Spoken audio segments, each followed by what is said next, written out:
whoa, you're getting ready to commit an assault here. Hey, watch out. That's enough to get me out of the way as this unlicensed locksmith takes off without answering any questions.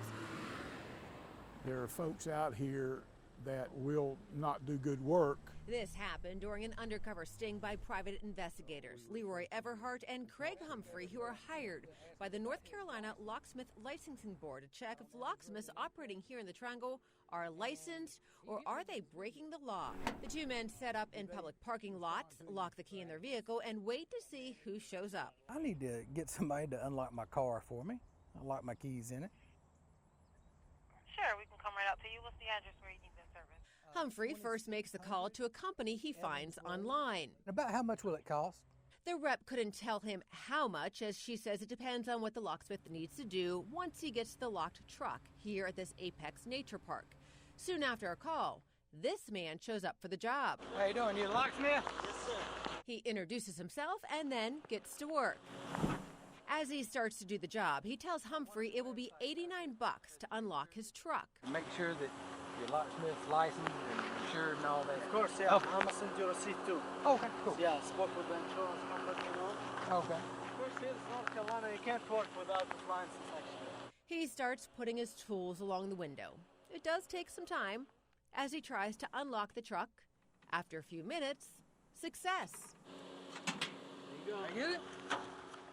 He then tells Humphrey it will be $108. 108. He pays, Thank you so No much. problem. Thank you. Have a good one. and that's where Everhart, who is sitting down a ways in the parking lot, swoops in to confront the man who just unlocked the truck.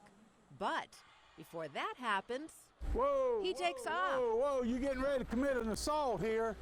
Hey, watch out. fortunately, no one got hurt. He would not be afraid to speak to someone or write a receipt if he was licensed. Besides taking off, Everhart said there were other signs he was not licensed. Getting in the particular vehicle that we had today would have took a good locksmith about 30 seconds to get into.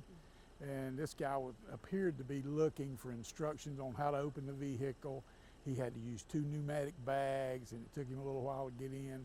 So it's obvious that he wasn't very well trained. Apex police arrived and investigated and eventually caught up with the unlicensed locksmith. They charged this man with hit and run, failure to stop, and property damage. The case is now working its way through the court system.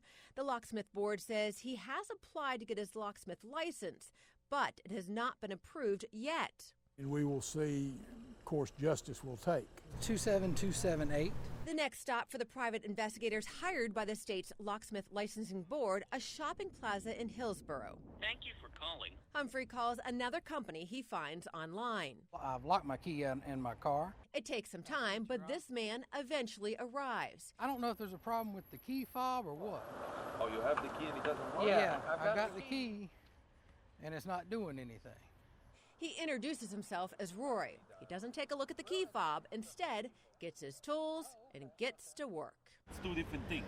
This unlock job doesn't take him long at all. Hey. Now that the lockout job is done, I step in to get answers. Excuse me, sir. Are you a licensed locksmith? Do you have your license? No, Do you have your license to be a locksmith? not with me. Do you have it at all? Do you have a license? Sorry. Do you know you have to be licensed to be a locksmith? Sorry. You don't. I didn't know that. You didn't know you had to be licensed to be a Not to locksmith? open cars. To open cars? Not to open cars.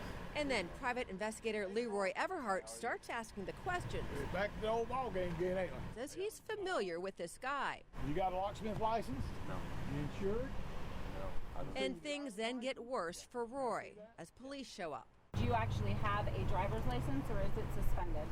He admits to no driver's license and no locksmith license. Officers investigate, find several tools used in the locksmith business in the back of his SUV. Officers give him 2 citations, one for driving without a license and This right here is a ticket for operating as a locksmith without a valid license.